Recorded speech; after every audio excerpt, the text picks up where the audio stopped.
erstes, bevor unsere Kundgebung mit den Reden beginnt, möchte ich eine wichtige internationale Stimme gegen den Krieg ankündigen.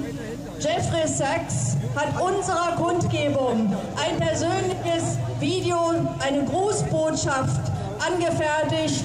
Und Jeffrey Sachs, vielen von euch wird er sicherlich ein Begriff sein. Er hat sich oft zu diesem Krieg geäußert. Er hat immer wieder für Verhandlungen und für Frieden plädiert. Jeffrey Sachs ist als Experte für Weltwirtschaft seit vielen Jahren Berater für verschiedene internationale Organisationen wie die Vereinten Nationen, die Weltbank, der Internationale Währungsfonds und die Welthandelsorganisation. Er hat in der Vergangenheit sowohl den UN-Generalsekretär als auch die russische und die ukrainische Regierung beraten. Und heute ist er Direktor des Zentrums für nachhaltige Entwicklung der Columbia-Universität in New York und Präsident des UN-Netzwerks Lösungen für eine nachhaltige Entwicklung. Ich finde es großartig, dass Jeffrey Sachs für uns, für unsere Kundgebung extra ein Grußwort aufgenommen hat. Ihr hört es gleich und seht es gleich auf dieser Wall da drüben mit Untertiteln auf Deutsch. Ich hoffe, es ist gut hörbar und gut lesbar. Vielen Dank.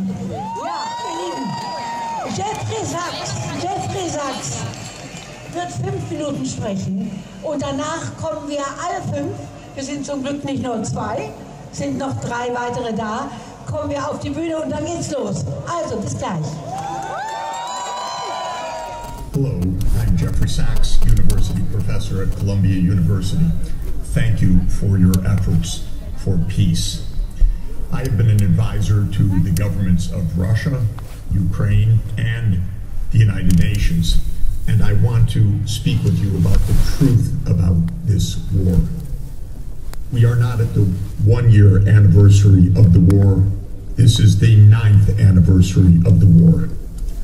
The war began with the violent overthrow of Ukraine President Viktor Yanukovych, a coup that was backed by the United States government. From 2008 onward, the United States was pushing NATO enlargement to Ukraine and Georgia.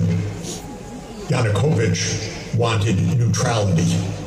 He stood between the U.S. and its goal of NATO enlargement.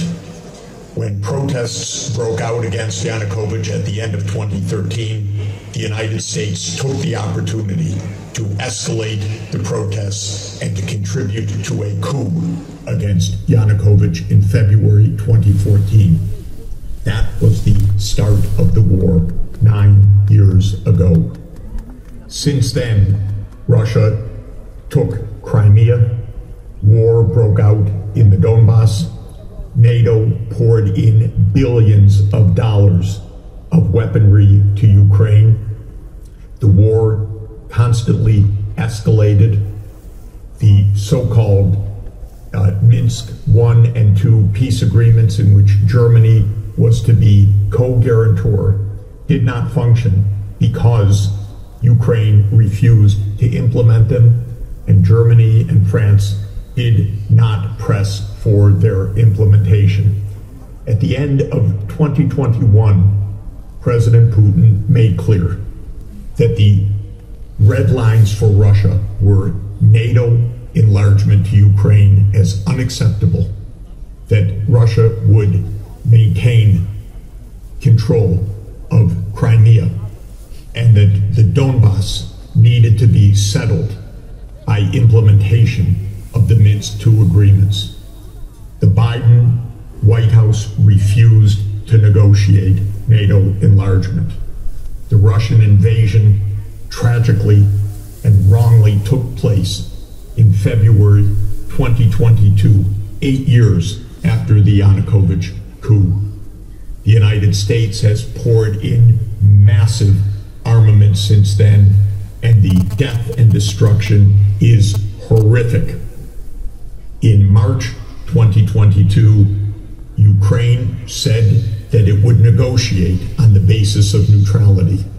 We now know that the United States blocked those negotiations, favoring an escalation of war. In September 2022, the Nord Stream pipelines were blown up.